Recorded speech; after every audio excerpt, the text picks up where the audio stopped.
ዶክተር አብይን እናመሰግናለን። ተዋህዶን የዋጣት የስውሯ ማርያም ገዳም እንኳን በሰላም ተፈታችሁ። ቤተክርስቲያንን የዱርዬ ቄሶች መነገጃ ታርጓት። ቡና ቸርችራ መኪና ገዛች ቢሏችሁ አንድ ሴት የታምናላችሁ? ዛሬም ስውሯ ማርያም ላይ ወንጀል እየተሰራ ነው። የጸሎት ቤርጎ እንዳለ ታውቃላችሁ?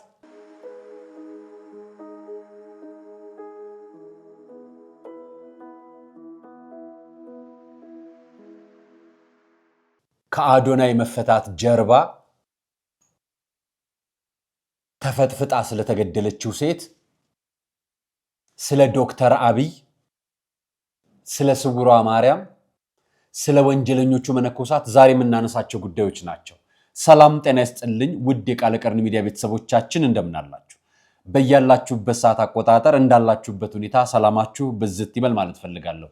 ታላቅ ታናሾቼ፣ ወንድም እህቶቼ እንደየድሚያችሁና እንደየክብራችሁ መጠን ሰላማችሁ ይብዛ።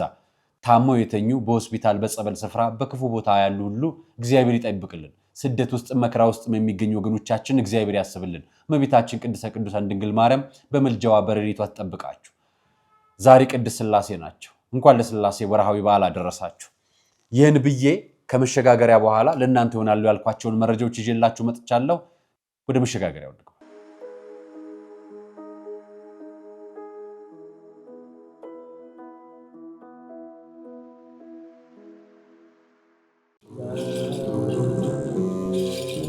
እግዚአብሔር አምላክ ዓለምን ከፈጠረበት ጥበቡ ይልቅ ዓለምን ያዳነበት ጥበቡ ይበልጣል። በእኛ ዘመን ደግሞ በገዳም ያሉ መነኮሳት ከሚደርስባቸው ምድራዊ ፈተና በበለጠ የሰማዩ ቤታቸውን በመናፈቅ የሚያደርጉት ተጋድሎ እጅጉን ያስደንቀኛል። በገዳም ያሉ መናንያን ለሰማዩ ክብር የሰው ልጆች እንዲበቁ፣ ሀገር ሰላሟ እንዲበዛ ክረምቱን በጎርፍ ተፈትነው የበጋውን ሐሩር ተቋቁመው ስለኛ ከጸለዩ የምድራዊ ችግራቸውን ለመቅረፍ እኛ ለምን አለንላችሁ አንላቸውም። ጾሙን የበረከት እንዲያደርግልን፣ ጸሎት ልመናችንን ደግሞ የድንግል ማርያም ልጅ መድኃኔ ዓለም እንዲቀበልልን የሙታንሳ ማር ቅዱስ ሚካኤል አንድነት ገዳም አባቶቻችንን በዓታቸውን እንገንባ።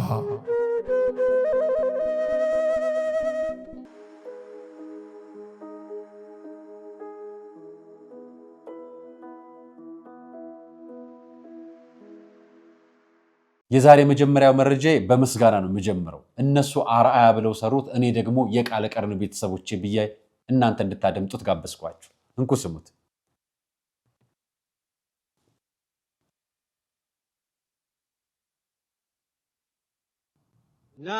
አርአያ ወንድማችን እጅግ በጣም እናመሰግናለን። ውድ ኦርቶዶክሳውያን፣ ይህ የምትመለከቱት ሶሻል ሚዲያ ላይ በብዛት የምናውቀው ለቤተ ክርስቲያን ሲታገልና ሲቆም የምናየው ወንድማችን የዛሬ ዓመት በነበረው ሁኔታ ያለውን ነገር በማየት እጅግ በጣም አዝኖ ነበርና እኔም ምን ልስራላችሁ ምን ላድርግላችሁ በማለት ቤተክርስቲያን ድረስ በመምጣት ከአባቶች ጋር በመነጋገር እባክህን በሞንታርቦ ኪራይ ተቸግረናል፣ በየጊዜው 3 ሺህ ብር እየተከራየን ነውና ይሄን ሞንታርቦ ግዛልን ብለው እዚህ ጋር እንደምትመለከቱት ደብዳቤ እነሱ በእኔ ስም ተጠቅመዋል። እኔ ደግሞ በቃለ ቀርን ሚዲያና በእናንተ ተመልካቾች ይህንን ላገዛችሁን በሙሉ ለእናንተ ምስጋናው ይድረሳችሁ። የሳሪስ ብሔረ ጽጌ ቅዱስ ያሬድ ሜዳ ቅዱስ ገብርኤል፣ ቅዱስ ኡራኤልና እመቤታችን ቅድስት ኪዳነ ምሕረት ቤተክርስቲያን በዝናብ ውስጥ የምትቀደስባት ቤተክርስቲያን ውስጥ በቀን 3000 ብር እስከ 6000 ብር እየተከፈለ በራሱ ቤተክርስቲያኑ የግንባታ ፈቃድ አልወጣለትም ነበርና እስኪያልቅ ድረስ እኔ ከወጣለት በኋላ ያለውን ነገር የቻልኩትን አደርጋለሁና ምን ላግዝ ብያቸው በአካል ሄጄ ነበርና ያገኘሁትን ነገር ለእናንተ አሳውቂያችሁ እናንተም ከ750 ሺህ ብር በላይ የቻላችሁትን ድጋፍ አድርጋችሁ ይህን ሞንታርቦ ስለገዛችሁልን በሚዲያውም ስም በእናንተም ስም ሁላችሁንም አመሰግናችኋለሁ። እንግዲህ ቅዱሳን መላእክቱ እመቤታችን ቅድስተ ቅዱሳን ድንግል ማርያም በመልጃዋ በረድኤታቸው አይለዩን፣ ከክፉ ነገር በሙሉ ይጠብቃችሁ። ላገዛችሁን በሙሉ ምስጋና እናቀርባለን። ይህን ያደረግነው በቃለ ቀርን ሚዲያና በአርአያ ሚዲያ ላይ አስተባብረን ነው ይህን ሞንታርቦ የገዛ ነው። ቤተክርስቲያኗ ምን እንደነበረች ታስታውሳላችሁ? መጀመሪያ ስነግራችሁ እዚህ ቪዲዮ ላይ ተመለከቱት።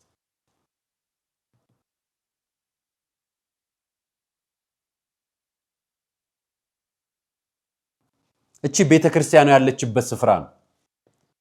በወቅቱ እኔ ለቅዳሴ ሄጄ ነችን ቤተክርስቲያን ያየኋት። ዝናብ ይዘንብባታል።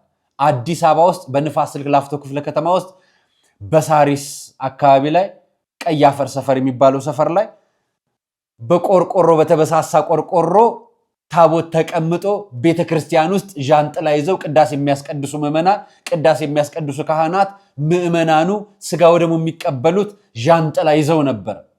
አሳፈረኝ። እኛ አስራት በኩራት ባለማውጣታችን እያንዳንዱ ምዕመን ከቤተክርስቲያን በመራቁ ቤተክርስቲያን ብቻዋን ተራቅቶ አየሁ። ራሴ አጠገባቸው ሆኜ አየሁ። አስቀደስኩ፣ አየሁት ቅዳሴ ሲቀበሉ። ስጋው ደግሞ የሚቀበሉ ህፃናት ዣንጥላ ዝናብ እንዳይነካቸው እየተጠለሉ ነው ይሄንን የሚከናወነው ፕሮግራም ቅዳሴ የሚከናወነው። አፈርኩ እና ቤተክርስቲያናችን ምን ውስጥ ነው ያለችው ብዬ ጠየቅኩ። ሄጄ አባቶችን አናገርኩ። እነሱም ነገሩን። አራያሉ ከቻላችሁ ለጊዜው ሞንታርቦ ግዙልን ፈቃድ እስክናገኝ ብለውን ነበር። እችን ከነገርኳችሁ አሁን 4 ወራት አይሞላው ቤተክርስቲያኗን መስራት ጀምረው ቤተክርስቲያኗ አሁን በዚህ ሁኔታ ላይ ትገኛለች። ያኔ በአደባባይ ወጥቼ ጠየቅኳችሁ ሞንታርቦ እንድትጠይቃችሁ። ቤተክርስቲያኗ አሁን ያለችበት ሁኔታችን ይመስላል። ተሰርታለች፣ ተጀምሯል፣ ብዙ ነገር ተከናውኗል። ቤተክርስቲያኑ ቆመ፣ ጉልላት ተጫነ፣ ቤተክርስቲያኑ ውስጡ ተገነባ፣ ሊሾ እየተሰራ ነው፣ ብዙ ነገር እየተጠናቀቀ ነው። በ4 ወር እያንዳንዱ ምዕመን እየወጣ ቤተክርስቲያን እያስገነባ ነው። ጉልበቱን እያወጣ ነው፣ ሙያውን እያወጣ ነው። እኔም እንዳንደ ሙያተኛ በሙያዬ እዚች ቤተክርስቲያን ላይ አንዲት ነገር አድርጉ ብዬ ሞንታርቦ ገዛችሁል። አሁን ታቦት ለማስገባት ነው። የቅዱሳን ስዕላት አልተሳሉ፣ ምንጣፍ አልተነጠፈም፣ ኤሌክትሪክ አልተዘረጋም። እነዚህ ነገሮች መካከል የምትችሉትን በአካል ሄዳችሁ እንድታደርጉ ለበረከት ለእናንተ አመጣል። ቅዱሳን ስዕላን ማሰራት ለምትፈልጉ በክርስትና ስማችሁ ተጽፎበት ቤተክርስቲያን ውስጥ እንዲሳል ለምትፈልጉ ለእናንተ ድሉን ሰጠን። በቀጥታ በእኔ ስልክ መደወል ትችላላችሁ። በዚህም ስር ኮመንት ማስቀመጥ ትችላላችሁ። ማሳል ለምትፈልጉ በአካል ሄዳችሁ እንድታስሉ ነው እድሉን የምንሰጠው። በረከት ሊደርሰው ለሚገባው በአካል ሄዶ የበረከቱን ጽዋ እንዲደርሰውና ያንንም እንዲያሰል ነው እድሉን የምንሰጠው። ይሄ ለእናንተ ሰጥተናል። ይሄን ቦታ ማሳል ለምትፈልጉ አሳውቁኝ። ነገም ከነጎዲያም እናሳውቃችኋለን። የሚፈለገው ምንጣፍና ቅዱሳን ስዕላን ናቸው። እንዲሁም ኤሌክትሪክ ማዘርጋት ነው። እሱም በተጨማሪ የእናንተ ፈቃድ ነው። ሌሎች የሚፈለጉ ነገሮች አሉ፣ ግን በአካል ሄዶ በድርጊት የሚያደርግ ሰው ነው የሚፈለገው። ገንዘብ ልኮ ብቻ ሳይሆን በአካል የሚሄድ ሰው የበረከቱ እንዲሳተፍ የመጀመሪያውን እድል እንስጥ ብለን ይህን ለእናንተ አምጥተንላችኋል። በማስከተል ወደ ዋና ጉዳይ ነው የምገባላችሁ። የአዶናይ ጉዳይ ጀርባ ያለውን እውነታ ነው የማመጣላችሁ። ከአዶናይ ጀርባ ያለውን ነገር ላሳያችሁ። አዶናይ ትላንትና ማምሻውን እንዲህ ነበረ ሲፈታ ነበር። ማህበራዊ ሚዲያ ላይ መነጋገሪያ ነው። ከትላንትና ማምሻውን ጀምሮ ተፈታ።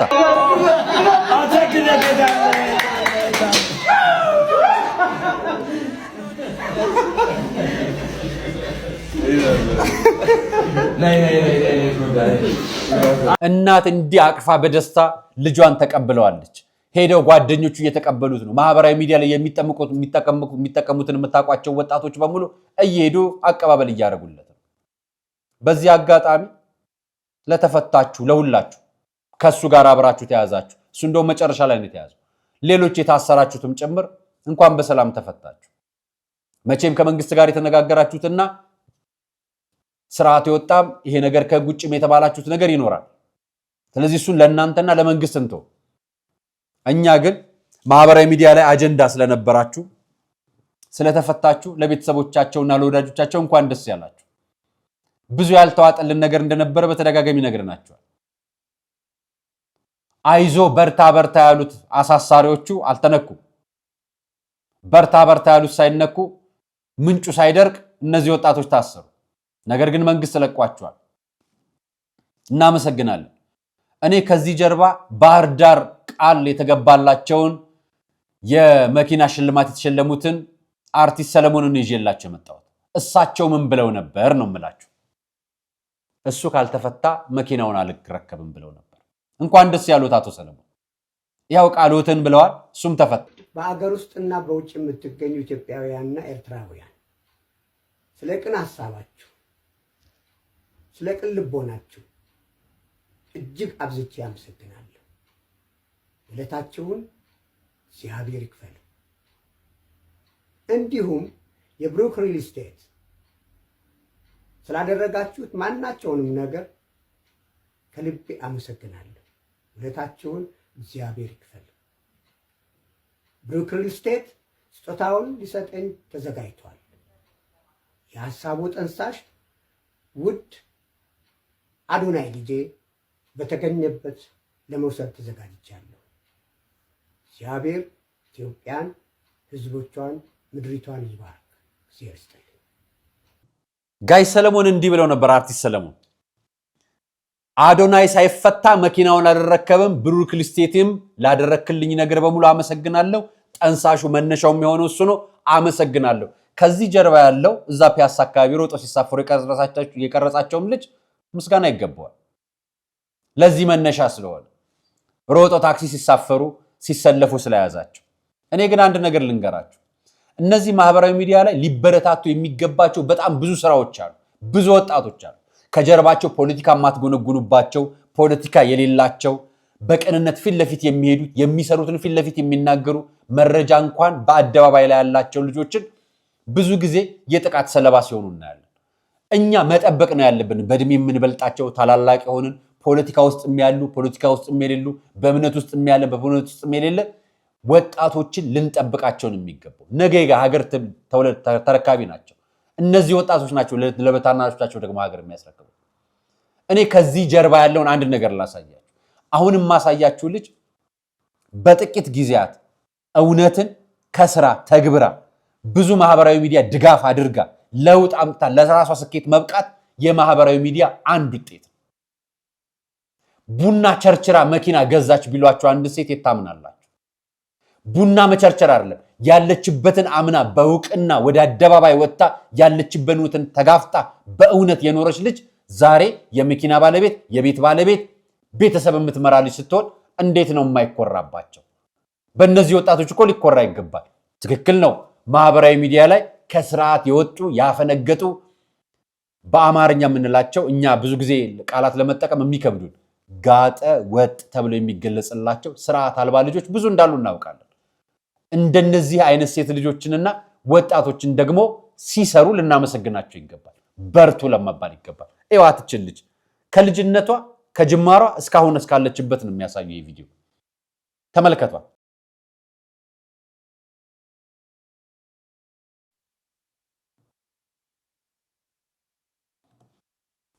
እያያቸዋትን ቡና እየቸረቸረች ነው። ቡና ስትቸረችር ነው የጀመረችው። በቲክቶክ ነው የጀመረችው። ሰዎች ተከተሉኛለች። የምትሰራውን ነገር አትንቅም። ቀጥሎ ያለውን ስራዋን ጀመረች። ቤት መከራየት ጀመረች። ቡቲክ ሰርታ መስራት ጀመረች። ሌላም እያደረገች ራሷን አሳደገች። እቺ ልጅ በእርግጥ ሳትሰደብ እዚህ የደረሰች መሰላችሁ? ሰው ሳይነቅፋት እዚህ ደረሰች? አልደረሰችም። ከነ አዶናይ ጀርባ ያሉ እንደነዚህ አይነት ወጣቶችን ማበርታት ነው። አሁን እናቷ ፊት መኪና ገዝታ ስትሸለም እያሳየች ራሷን የሸለመች ልጅ ነች። ብዙ ራሳቸውን የሸለሙ ራሳቸውን ያበቁ ማህበራዊ ሚዲያ ላይ ልጆች አሉ። ከነ አዶናይ ጀርባ ልትመለከቱ የሚገባቸው ደግሞ እንደነዚህ አይነት ወጣቶችን ማበርታት ነው። እኛ ብዙ የሚወቀሱ ቢኖሩ የሚመሰገኑትን ከፍ በማድረግ ደግሞ ማህበራዊ ሚዲያ ላይ ያሉ ወጣቶችን በርቱ እንላለን። ይሄ መጀመሪያው መልእክቴ ነው። ከዛ በማስከተልም ወስዳችሁ አያት 49 ነው። ምን ተፈጠረ? አያት 49 ላይ የሁለት ልጆች እናት ነች። እናትየው ሀያት 5 ምንድነው የተፈጠረው? አሳዛኝ መረጃ ዜና 24 ያጋራው መረጃ ነው። ታህሳስ 3 ቀን ከአያት ወደ 49 ፍየል ቤት የሚወስደው መንገድ ኮሴ ሪል ስቴት በታች አያት 5 በተባለ ኮንዶሚኒየም ሌሊት 10 ሰዓት ላይ የብሎክ 17 አራተኛ ፎቅ ዲሽ በኃይል ይጮሃል። የሰሙ ቢኖሩም የመሰላቸው የአንዱ ስርዓት የለሽ ከላይ ቆሻሻ ጥሎ ሊሆን ይችላል የሚል ነው። ነገሩ ሌላ ሆኖ ተገኘ። ግን ማለዳ ሰዎች ለስራ ሲወጡ እናም አንዲት ሴትዮ ህንፃው ስር ህይወቷ አልፎ ተገኝቷል። ማንነቷ ሲጣራ አንደኛ ፎቅ ላይ ተከራይታ የምትኖር ከሁለት ልጆች ጋር የምትኖር እናት ነች። የመጀመሪያ ልጇ የዩኒቨርሲቲ ተማሪ ሲሆን ሁለተኛ ደረጃ ተማሪ የሆነች የ14 ዓመት ታዳጊ ናት። አራተኛ ፎቅ ላይ ወጥታ ራሷን ወደ ምድር በመወርወር ራሷን የመወርወሯ ምክንያት ባይታወቅም ሰሞኑን ከስራ ተቀንሳ ቤት መዋላን ጎረቤቶቿ መናገራቸው መረጃውን በስልክ ያሳወቀኝ እና ፎቶዎቹን የላከልኝ ፎቶግራፈር ወንድሜ ግራወርቅ መራ ጽድቅ ነው ሲል መረጃውን አጋርቷል። ብቻዋን የምታሳድግ የሁለት ልጆች እናት ልጇን ዩኒቨርሲቲ እያስተማረች ሁለተኛ ልጇን ሃይስኩል እያስተማረች ከስራ እንደተባረረች ተነግሯት ቤት ተቀምጣ የምታበላቸው የምታጠጣቸው መውጫ መግቢያ አጣ ተሰቃይታ የሞተች ነች። ይሄን የገደላት እዛ መስሪያ ቤት ያሰናበታት ከስራ የቀነሳት ኃላፊ ነው። ይሄን ያደረጋት ያንን የሰራው መዋቅር ነው። አንድ ሰራተኛ ሲሰናበት የሚሰናበተው ሰራተኛው ብቻ አይደለም። የሚሰናበተው የልጆቹ ጉሮሮ ነው። የሚሰናበተው ዩኒቨርሲቲ መማረው ልጃቸው ነው። ከፎቅ ተከስከሳ ሞተች ብቻ አይደለም የምትባለው። ተከስከሳ ሞታ ልጆቿ ጎዳና ወጡ። ተከስከሳ ሞታ ህይወት አጣች ልጆቻቸው ባዶ ጎዳና ወጡ ነው የሚባለው። የአንዲት ሴት ሰራተኛን ከስራ ማሰናበት የሁለት ልጆች ጉሮሮ መዝጋት የሴትየዋንም ነፍስ ማጣት ነው። ተበድላ ይሁን በድላ ይሁን አስበድላ ይሁን አጥፍታ ይሁን እሱን ምርመራ ውጤት የምንሰማው ብዙ ጊዜ ምርመራ ውጤት ተሰምቶ አያውቅም አይደል? ወንጀሉ ይነገራል። ከዛ በኋላ ያለው ውጤት ሲዘገብም ሲነገርም አንሰማ። መረጃ ይደበቃል፣ ይታፈናል። ትኩስ ሬሳ ነው በየቀኑ የምንሰማው። ትኩስ ሞት ነው የምንሰማው። የትላንቱ ሞት ምርመራ ውጤት አንሰማ። ሐረር ላይ ትላንትና ሁለት ልጆች እናትና ልጅ ሞቱ። ምን አድርገው? ምሳ በልተው ቤታቸው ተንደፋድፈው ሞቱ። ልክ እንደዚሁ ጉራጌ ክልል ላይ 5-7 ቤተሰብ ሞቷል። ልክ በተመሳሳይ ሁኔታ ምሳ በልተው ሁሉም በተራ በተራ ሞቱ። እናትየው ጣሯ እየተጠበቀ ነው ተባለ። ዛሬው ባለ ተራ ሆነች። ዛሬው አያት 5 ላይ ከፎቅ ተከስከሳ ሞተች። ለቤተሰቦቿ መጽናናትም ለልጆቹ መበርታትን ያድልልን። ምናልባት ካወቃቸዋቸው ወደኛ ሚዲያ ይዛቸዋቸው እነዚህ ልጆች የሚያቋቁማቸው ሰው ቢያንስ እንኳን ሰው እንዲረዷቸው እናርጋቸው። ማህበራዊ ሚዲያ ላይ ወይ ለጥፏቸው እናገኛቸዋለን። የገዛ እናታቸው ስራ ስለተባረረች ሞታ ትምህርት ቤት መሄድ አይችሉ የሚበሉት የሌላቸው የቤት ኪራይ የሚከፍሉት የሌላቸው ስቃያቸውና መከራቸውን የሚረዳ ወገን ጋር ቢያንስ እንኳን ይምጡ። ያባረራቸው አካል እንኳን እናትየውን ያባረረው አካል ይሄንን አይረዳ አያውቅ ይሆናል።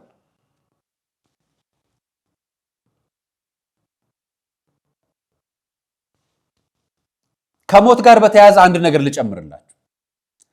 አርቲስት ወንደሰን አውራሪስ ከሞተ በኋላ በሶስተኛው ቀን ልጅ ጎዳና ተጥላለች። ነግረናችኋል። ጎዳና ተጥላለች ማለት ከቤት ተባራለች። ከሚኖርባት እስከዛሬ ያደገችበት ቤት ተባራለች። የተባረሩት በቤተሰብ ጉዳይ ነው፣ የውስጥ አጀንዳ ነው። ሰይፉ ቤተሰብ ማቅረቦታል፣ አርያ ሚዲያም ላይ አቅርቤላችኋለሁ። ነገር ግን ማምሻውን ትላንትና አንድ መረጃ ደረሰ። አባትየው ልጁን የጉሮሮቱን ሲሏል ላሳከማት ዶክተር አብይ ጋር ቀጠሮ በያዘበት ቀን ነው ያረፈው። ስለዚህ ልጁን የሚያሳክመው አባት ዛሬ እሱ ተቀብሯል። ልጅቷ የሚያሳክማት የለም። ዶክተር አብይ እንዲህ አለ ሚዲያ ላይ ወጥቶ ራሱ ዶክተር አብይ ነው የተናገረው።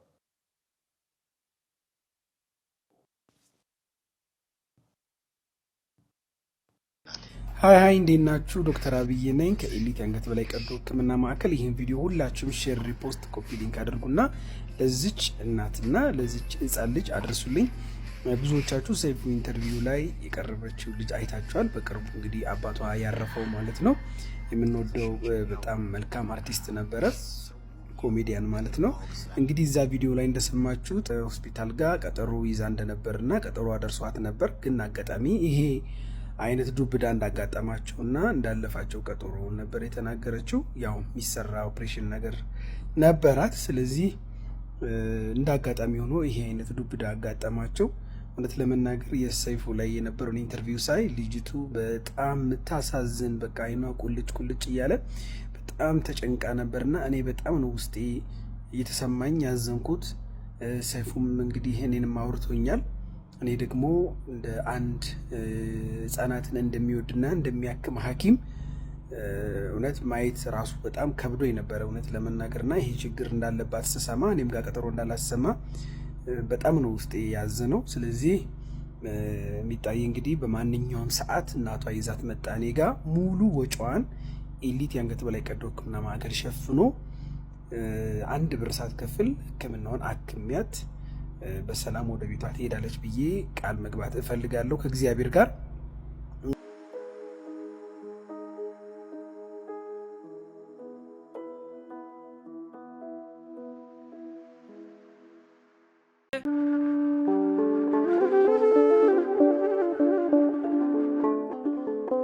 በዘመን ብዛት እርጅና ተጫጭኖት በሰው ማጣት መቅደሱ ለፈረሰው ጣጃ አቦአቡዬ ገብረ መንፈስ ቅዱስ ማን ነው ቀድሞ የሚደርሰው?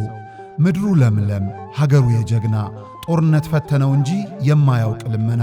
ዛሬ ግን አዛውንቶቹ ጉልበት ከርቷቸው፣ ወጣቶቹ ግራ ገብቷቸው የአቡዬ ቤተ መቅደስ ሊፈርስ ተቃርቧልና ስለ አቡዬ ብላችሁ የጻድቁን ቤተ መቅደስ እንገንባ።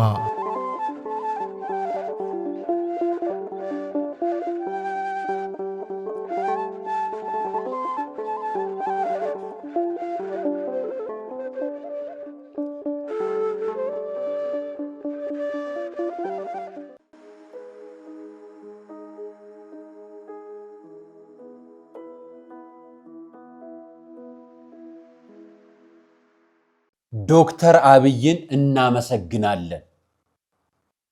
በነፃ ሊያሳክማት ስለሆነ ዶክተር አብይን እናመሰግናለን። የኤሊት ሆስፒታል የህፃናትና ከአንገት በላይ የህፃናትን ህክምና ባለሙያ ነው። ጅማ የነበረ ዶክተር ነው። ታውቁታላችሁ። ማህበራዊ ሚዲያ ላይ በተደጋጋሚ ብዙዎችን ማህበራዊ ድጋፍ ሲያደርግ ታዩታላችሁ። ዛሬ የአርቲስቱን ልጅ ስለሚያሳክማት ዶክተር አብይን እናመሰግነዋለን። የሆነ ወቅት ላይ እኔ ዶክተር አብይ የሚባለውን ስም ስሰማ ጠቅላይ ሚኒስትሩን መስሎኝ ነበር እና ዶክተር አብይ የሚባል ሌላም ሰው ነበር። ይሄም ጅማ ነው ደግሞ እንዳጋጣሚ የነበረው የኛውም ዶክተርና እችሊ ስለምትታከም እናመሰግናለን። ምናልባት የአርቲስቷ ቤተሰቦች የሆናችሁ የአርቲስቱ ቤተሰቦች የሚሆናችሁ በእናንተ መካከል የተፈጠረው ግጭት ለልጅቷም ጭንቅ እንዳይሆን ጥሩ መፍትሄ አድርጋችሁ ልጅቷን የምታሳድጉበትና መልካም የምታድግበት ነገር ብትፈጥሩ ከናትየውም ጋር ያለውንም ነገር በራሳችሁ መንገድ ብትቋጩት የተሻለ ነው። ማህበራዊ ሚዲያ ላይ ይሄ አጀንዳ መሆን ስለማይገባው ስውራ ማርያም ልውሰዳችሁ። አጀንዳ ነበር አይደለም አንድ ሰሞን።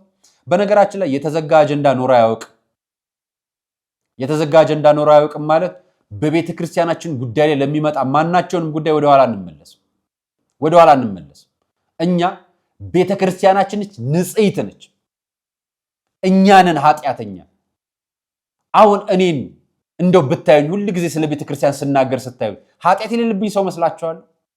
እንደኔ እኮ ኃጢአት ያለበት ሰው የለም። እንደኔ እኮ የሚበድል ሰው የለም። ነገር ግን የኔ ጉዳይ ከቤተ ክርስቲያን ጉዳይ ጋር የሚያያዛል። እኔ ነኝ ቤተ ክርስቲያን ሄጄ ፈጣሪ እንዲምረኝ የምማጸነው፣ እማለቅሰው፣ የምወድቀው። በቤተ ክርስቲያን ስም ግን ንግድ ወንጀል ነው። መነገድ ወንጀል ነው። አንድ ነገር አሳያችኋለሁ። ፎቶ ከኋላ የምታዩትን ማለት ነው። ዛሬ ከቦርሳ ያወጥቼን ማሳያችሁ።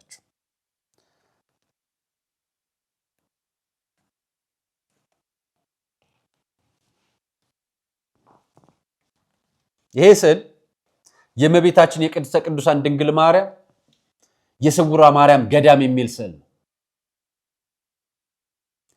ይህን ስዕል ሀገረ ስብከቱ አላቀውም ነው ያለው። ህትመት ሲታተም ያለኛ ፈቃድ አይፈቀድም ያለውን የላይ አባ ሚልክ የሚባለውን ቤተክርስቲያን እግዚአብሔር አብ የተባለውን ቤተክርስቲያን ስውሯ ማርያም ተብሎ ታተሞ ሲሸጥ አያውቀውም። 2 ዓመት ሙሉ አንድ ጊዜ አይደለም 2 ዓመት ሙሉ ሀገረ ስብከቱ አያውቅ። ይኸው ስላለ ይኸው የገዳሙ አጭር ታሪክ ተብሎ የተጻፈው ታሪክ በጀርባው አለ። እያንዳንዳችሁ ስውሯ ማርያም ሄዳችሁ ሰዎች ይሄን እጃችሁ ላይ አለ። እዚች ከስር የምታዩት ክብ ማህተም ይኸውላችሁ ከጀርባው ይኸው ማህተም ሲወጣ ወንጀል እየተሰራ እንደሆነ እየነገርናችሁ፣ ዛሬም ስውሯ ማርያም ላይ ወንጀል እየተሰራ ነው እያልናችሁ ያለን። ዛሬም ስለ አድኖ ይሸጣል። ዛሬም ወንጀል ይሰራል። ዛሬም ጥፋት ይጠፋል። አትታረሙም ወይ እናንተ?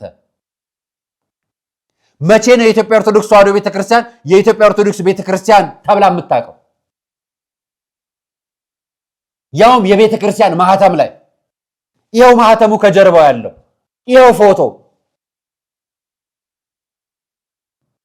የኢትዮጵያ ኦርቶዶክስ ቤተክርስቲያን የሚባል ቤተክርስቲያን የለችንም እኛ።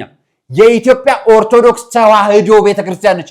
ተዋሕዶን የዋጣት የስውሯ ማርያም ገዳም እናንተ ሀገረ ስብከት ላይ ነው ያለው። በእናንተው ፈቃድ ነው ማህተም የሚታተመው። በእናንተው ፈቃድ ነው ይሄ እየተሸጠ ያለው። በእናንተ ፈቃድ ነው ገዳም ያላችሁት።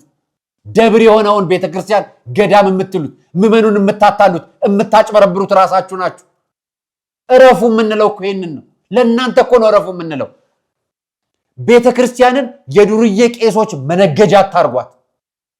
ዱርዬ ቄስ የምንለው ከመርካቶ ቆብ የሚገዛ ከመርካቶ የምንኩስና የሚገዛ ከመርካቶ የጳጳስና የሚገዛውን ነው እረፉ የምንለው። እነሱ ነው ዱርዬ የምንለው። እጅግ በጣም ብዙ እልፍ እኮ ንጹሃን ፍጹም ንጹህ ሆነው ቤተክርስቲያን የሚያገለግሉ እኮ ካህናት አሉ። ዘወትር እየተደፉ ደሞዛቸው ራሱ እየተጠሩ እየተነገራቸው ምዕመናን እየሄዱ እያገለገሉ ንስሐ እየተቀበሉ ንስሐ እየሰጡ ቀኑና እየሰጡ ቤተክርስቲያን ስጋውን የሚፈትቱ ስጋውን የሚቀበሉ ለብቻቸው ሄደው ተደብቀው የሚቆርቡ አባቶች እኮ አሉ። ያሁኑ እኮ ካህን ደሞዝተኛ ነው። ይሄ በተለይ ከተማ ያለው አጭበርባሪ ያለው ይሄ በገዳማት ስም ታሪክ እየፈጠረ ያሰ ታሪክ የሚናገረው እኮ ሌላ ታሪክ ነው። የቤተ ክርስቲያኑን የሚያጠራው ራሱ እግዚአብሔር ነው። የሚያጠራው እግዚአብሔር ደግሞ መነሻ አድርጎ ሐሰትና መረጃን እያወጣ እያጋለጠ ነው። ልክ እንደኛ እንደዚህ እየሰጠን እስከ ዛሬችን ስል ትገዙ ነበር አይደል? የኦርቶዶክስ ተዋህዶ ቤተክርስቲያን አይደል? የኢትዮጵያ ኦርቶዶክስ ቤተክርስቲያን ነው የሚላቸው። ጀርባው ላይ ያለው ይሄኛው ማህተም ይሄው ማህተም እና ሀገረ ስብከቱ ለዚህ ምንድነው መረጃ አለው? እኛ ያለ ቤተክርስቲያኑ አውቅና ያለ ሀገረ ስብከቱ አውቅና ታተሞ የሚሸጥ ነገር የለም ብለውናል። ለዚህስ ምን መልሳላችሁ? እኔ እኮ የእናንተ ብቻ ቢበቃ ጥሩ። ደግሞ የመነኮሳቱ ጉድ እኮ ነው የሚገርም። የመነኮሳቱ ማጨበርበር። አሁን ለነዚህ ጳጳሳት ልንጠይቅ ነው? ለነዚህ ወንጀል ማንን ልንከስ ነው? ጳጳሶችን እንክሰስ? ማንን እንውቀስ? ምዕመኑን እንውቀስ? ቢጫ ቀሚስ፣ ቢጫ ቆብ፣ ጥቁር ቀሚስ፣ ጥቁር ቆብ ገዝተው ወንጀል ይሰራሉ። ይኸው የአዲስ አበባ ሀገረ ስብከት ሚዲያ ነው መረጃውን የገለጸው። እዛው ሰሜን ሸዋ ላይ እዛው እናንተው ጋር እናንተ በቤተ ክርስቲያን ስም ማህተም እንዲያረጋችሁ ስትነግዱ ሲያዩ ሰዎቹ ቆብ ገዝተው ደግሞ በራሳቸው ይነግዳሉ። ይሁን መነኮሳት ሳይሆኑ የምንኩስና ልብስ ለብሰው በመንቀሳቀስ ገንዘብ ሲሰበሰቡ የነበሩ በህገወጥ ሰዎች ቁጥጥር ስር ውለዋል። ይኸው መረጃው፣ ይኸው ማስረጃው፣ ይኸው ማነው መረጃው ምንጩ? ዘገባው የአቡ ቀለምሲስ ሚዲያ ነው። አቡነ ቀለምሲስ ማለት የሰሜን ሸዋ ሀገረ ስብከት ሚዲያ ማለት። ስለዚህኛው ግን አይዘግብላችሁ። ስለዚህኛው ማህተም አይዘግብላችሁ አቡ ቀለምሲስ። ስለዚህኛው ገዳም ስለሚባለው ስም አይዘግብላችሁ።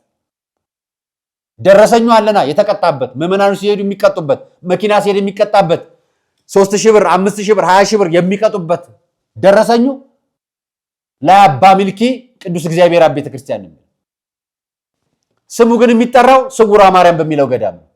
እናንተ ደግሞ ከእናንተ ጋር ያልተጣመረውን እየሄዳችሁ መነኩሴ እያላችሁ ደግሞ ሐሰተኛ መነኩሴዎቹ ደግሞ እንዴት ትይዛላችሁ?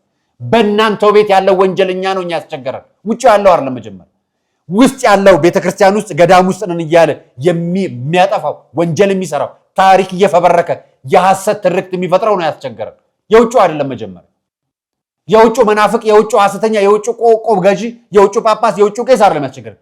ውስጥ ያለው ካህን ነው ያስቸገረን። ወንጀለኛው ካህን አጥፊው ቄስ ነው ያስቸገረን። እሱን ፍቱልን መጀመር። ብፁዕ አቡነ ቀለሚንጦስ መጀመሪያ የቤታችን ጉዳይ ይጥራ። የውጭውን ዜናና አጀንዳ ለማድረግ ከመራገብ ከመቅደም በፊት መጀመሪያ ውስጡን አጥሩልን። እኛ እርሶን አይደለም የምንፈልገው። እኛ የምንፈልገው የቤተክርስቲያናችን ንጽሕት መሆኗን ትልቁ ስራችን እሱ። እንደው ይሄን ጉድ ካሳያችሁ ሌላ ቦታ ልወሰዳችሁ። የጸሎት ቤርጎ እንዳለ ታውቃላችሁ? የጸሎት ቤርጎ ፕሮቴስታንቶች የጸሎት ቤርጎ እንዳላችሁ ታውቃላችሁ? የገስታውስ ምናምን የምትሉት ነበራችሁ አይደል? አሁን የጸሎት ቤርጎ አለላችሁ። ውሸቴን ከመሰላችሁ ይኸው በቪዲዮ ነው ማስረጃውን ማመጣላችሁ፣ ያውን በማስታወቂያችሁ። በድሮ ጊዜ ሰዎች ለመጸለይ ወደ ተራራና ወደ ተለያየ ስፍራ ይሄዳሉ። እኛ ግን እዚሁ ከጫካ ፕሮጀክት ዝቅ ባለ ቦታ ላይ ኮተቤ 02 አካባቢ ይህን የመሰለ የጸሎት ስፍራ ገንብተናል። ይሄ የጸሎት ስፍራ በቲም መታችሁ የምትጸልዩበት፣ በግልም ደግሞ ከፈለጋችሁ መታችሁ ፐርሰናል ዲቮሽን የምታደርጉበት ጸጥ ያለ ስፍራው የሚስማማ፣ ከፈለጋችሁ በውጪ አውትዶር ባይብል ስተዲ የምታደርጉበት፣ እርስ በርስ የምትመካከሩበት ነው። ቢዝነስ ነው። የጸሎት ተራራ ይላል ራሱ ኮተቤ ላይ ነው የሚገኘው። ክፍሎቹ ላይ ይሄ የጋራ ዶርም የወታደር እንደሚቀመጡበት የጋራ ተደራራቢ መኝታ ተደርጎ ቤርጎ ነው። ቤተክርስቲያን አይደለም። ይሄ ገስት ሃውስ ቤርጎ ነው። ከፍላችሁ በጋራ ጸሎት የምታደርጉበት። ስለዚህ ለጸሎት እየከፈላችሁ 350 እና 400 ብር እየከፈላችሁ እዚህ ገብታችሁ መጸለይ ትችላላችሁ። እና አሁን የጸሎት ቤርጎ ነው። እና እናንተ ናችሁ ገዳም የምትወቅሱት። እና እናንተ ናችሁ ቤተክርስቲያን እየሄዱ ስለሚያድሩ ሰዎች የምትወቅሱት ነው የምትናገሩት። እና እናንተ ናችሁ ቤተክርስቲያንን የምትተቹት። ቤተክርስቲያን ውስጥ ጥፋተኛ ግለሰብ አለ? አዎ አለ። ገዳም ውስጥ አለ? አዎ አለ። ቆብ አስጭናችሁ የምታስለምኑት እኮ በእኛ ስም ነው። ወንጀለኛ አለ? አዎ አለ። ሰው ናቸው፣ ያጠፋሉ እንደ ሰው። ቤተክርስቲያን ግን አጥፍታ አታውቅም። የጸሎት ቤርጎ ከፍታ አታውቅም። ቤተክርስቲያናችን አታውቅም። የአዳር የጸሎት ቤርጎ የጸሎት ተራራ በሚል ስያሜ ቤርጎ ተከፍቷል። አሁን ይህንን መንግስት የሚያውቀው ቤርጎ ብሎ ነው? ቤተክርስቲያን ብሎ ነው? ገስት ሃውስ ብሎ ነው? ምን ብሎ ነው የሚያውቀው? ይህን ነው። መቼም መሬቱ የመንግስትና የህዝብ ነው። 02 ላይ ነው የሚገኘው እና 02 ላይ ሰው ሲሄድ ወይ እናትና አባቶቻቸው ጋር ልጆች ሲሄዱ ምን ብለው ነው የሚሄዱት? የጸሎት ቤርጎ ነው የሚሄደው ብለው ነው የሚሄዱት። ምንድን ነው የጸሎት ፔኒሲዮን ብለው ነው የሚሄዱት? ምን ብለው ነው የሚሄዱት? የጸሎት ገስት ሃውስ ተብለው ነው የሚሄዱት። ለብቻቸው አይደለም። እንዳያችሁት መኝታውን 4-5 አለ። ገጹን ላሳያችሁ። ያው ገጹ የጸሎት ተራራ ይሰኛል። ፔጁ 2000 ተከታይ አለው። ስልክ ቁጥር አለው። ኮተቤ 02 ወደ ደህንነት የሚወስደው መንገድ ላይ ይላል። ስልክ ቁጥር አለው። ያው ጸሎት ማድረግ የምትፈልጉም ስልክ ቁጥር ተቀምጦላችኋል። ደውላችሁ ያው ጸሎት ቤርጎ መግባት ትችላላችሁ። ትገባላችሁ። የዩ ጩፋ ነው? የማን ነው ይሄ? የየትኛው ፓስተር ነው ይሄ ጸሎት ቤርጎ? የየትኛው ሐሰተኛ ነብይ ነው? ወይስ የየትኛው የንግድ ፈቃድ መዋቅር ያወጣ ነው? ይቻላል እንደ ቤርጎን ለጸሎት ማድረግ? የሃይማኖት ተቋማት እንደዚህ አይነት ጉዳዮችን ታውቃላችሁ እንዴ? የጸሎት ቤርጎ እንዳለ ገስት ሃውስ ምናምን ከዚህ በፊት ብዙ ሰዎች እንደታለሉ እናውቃለን። ስሙት። ላይ በለቀቅነው ቪዲዮ ላይ አብዛኞቻችሁ የአገልግሎት ክፍያ ያላችሁ እየጠየቃችሁ ነው። ስለዚህ የአገልግሎት ክፍያው እናንተን በማይጎዳ ደግሞ እዚህ የሚጠቀሙትንና የሚሰሩ ሰዎችን የሚያግዝ በማድረግ ለአንድ ሰው በግሉ ከሆነ 350 በግሩፕ ለሚመጡት ደግሞ 300 አድርገናል። ምግብ ደግሞ ከ200 ብር እስከ 600 ብር ታገኛላችሁ። ይህንን ቪዲዮ ኮፒ ሊንክ፣ ሼር እና ሪፖስት በማድረግ 350 በግል ለሚመጣ በቡድን ለሚመጣ 300 ብር ምግብ አለ 200 ብር እዛው ነው። ምግብ ይዛችሁ መግባት አትችሉም ማለት ነው። ከዛ ይሄ የሆቴል ጸሎት ነው ምን የሚሉት መንፈሳዊነት ነው የተጀመረው? ምን አይነት ስራ ነው እየተከናወነ ያለው? እዚች ዓለም ላይ የማናቃቸውና የማንሰማቸው ጉዶች ገና ወደፊት በጣም ብዙ ነው የምንሰማው። እና በ300 ብር ጌታ ይሰማችኋል። በ200 ምግብ የተጸለየበት ምግብ ደግሞ ጌታ ይሰማችኋል። ትባረካላችሁ። ኧረ ተው። የበረከት ምግብ ነው 200 ብር የሚሸጠው የተጸለየበት ምግብ የተባረከበት። ፓስተር ማን የባረከው? ነብይ ማ የጸለየበት ዘይት አለ፣ ቲሸርት አለ፣ አንሶላውን እንትና ጸልዮበታል፣ ፓስተር እንትና ነብይ እንትና ጸልዮበታል። የትኞቹ ነብዮች ናቸው የጸሎት ቤርጎ ያስከፈቷችሁ? በእናታችሁ አሁን እነዚህን የሚደግፉ አካላት ናቸው የኢትዮጵያ ኦርቶዶክስ ተዋሕዶ ቤተክርስቲያን የሚተቿል። በነገራችን ላይ ዘመቻው ከግራና ቀኝ ከውስጥም ከውጭ ነው። የኢትዮጵያ ኦርቶዶክስ ተዋሕዶ ቤተክርስቲያን በምዕመኗ፣ በአገልጋዩ፣ በጳጳሷ ነው ጦርነት የተከፈተባት። የእናንተንማ ተውት፣ ውጭ ያላችሁትን እናንተ ተቺ ናችሁ። እንደገና ቤርጎ ከፍታችሁ ጸሎት ታጸልያላችሁ። እናንተ ተሳዳቢ ናችሁ። ያው ቤርጎ ከፍታችሁ ደግሞ የህብረት ጸሎት ብላችሁ ታስገባላችሁ። ለጸሎትስ ዋጋው ስንት ነው? አላወጣችሁለትም ተመን? የ5 ሰዓት ጸሎት 50 ብር፣ የ6 ሰዓት ጸሎት 60 ብር፣ የ7 ሰዓት ጸሎት 80 ብር እያላችሁ ደግሞ አላወጣችሁ። አገልግሎት የሚሆን ውሃ በኩባያ ውሃ በጭልፋ እያላችሁ ደግሞ ዋጋ አታውጡለትም። ቀልዳችሁ አያልቅም። የሆነ እንደውነን ቅዱስ ሲኖዶስም እንግዲህ ለዚህ መፍትሄ ስጠን። እንዲህ ወደፊት የእኛም ቤቶች እነዚህን እየተከተሉ እንዳይመጡ እንደ ስውሯ ማርያም ያለውን ነገር መስመር አስይዙልን። ይሄ አጀንዳ እስከ ቅዱስ ሲኖዶስ ድረስ ይዘነው እንቀጥላለን። ቅዱስ ሲኖዶስ ገዳማት ላይ ያለውን ስርዓት እስኪፈታልን ድረስ የስውሯ ማርያም ጉዳይን አንተው። የማንተው ቤተክርስቲያናችንን ከአጭበርባሪ ምዕመን፣ ከአጭበርባሪ አጓዥ፣ ከአጭበርባሪ ዱርዬ፣ ከአጭበርባሪ ካህን መለየት ስለምንፈልግ ነው። ቤተክርስቲያንች ንጽሕት ነች። ሄዳችሁ አሁንም ትፈወሳላችሁ። ማንም የትኛው ቤተክርስቲያን የሚፈልገው እግዚአብሔር ከኛ ምህረት እንድናገኝ የራሳችን መሻት መፈጸም ብቻ ነው። የዛሬ ቆይታ ይህንን ይመስላል። ከጸሎት በርጎ ይሰውራችሁ። ከፍላችሁ ከምትጸልዩበትም ከፍላችሁ በልታችሁ ተባረካችሁ ከምትባሉበትም ከነ እንትና ጩፋ ከሚባሉ ፓስተሮች ቤርጎም ይሰውራችሁ። የዛሬ ቆይታ ይህንን ይመስላል። አርያ መካሻ ነበር ፕሮግራሙን አዘጋጅቼ ያቀርብኩላችሁ። ሰናይ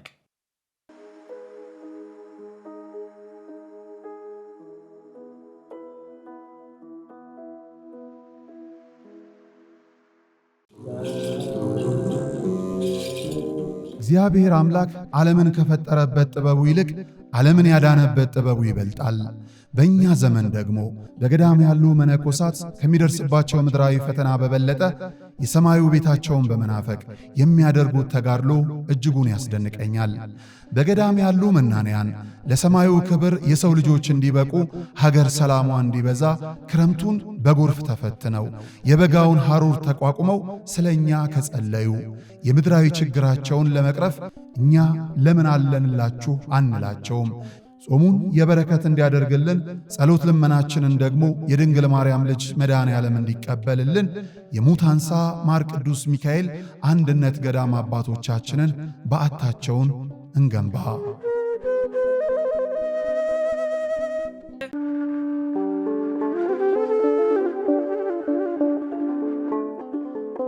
በዘመን ብዛት እርጅና ተጫጭኖት በሰው ማጣት መቅደሱ ለፈረሰው ጣጃ አቡነ ገብረ መንፈስ ቅዱስ ማን ነው ቀድሞ የሚደርሰው? ምድሩ ለምለም ሀገሩ የጀግና ጦርነት ፈተነው እንጂ የማያውቅ ልመና።